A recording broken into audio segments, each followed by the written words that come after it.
Tatay. Oo. Paliwanag ko, maigi. Ang tatay, ito, sagwan. Siya lang marunong magsagwan. Paano niya masalba tong lahat na maitawid dito na hindi makakuha ng hindi makagawa to ng kalukuhan dito sa mag-ina niya? Itong salbahe na to. Oo, sa mag-ina niya. Salbahe, oo. Ngayon, hindi dito pwedeng saktan, hindi pwedeng iwanan. Basta dalhin niya dito na isa-isa lang silang may hatid dito na safe silang lahat. Pero hindi to makagawa ng kalukuhan dahil mabait sila eh. Yung mag-ina na to, mag-ama na to, mabait yan eh.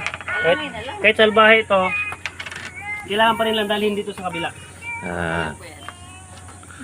Mamaya ka na, Bek. Kasi Ano to mga ano yung salbahe at ito yung tatay. tatay. Subukan mo itawid. Walang Hindi. Maghanap ka ng paraan.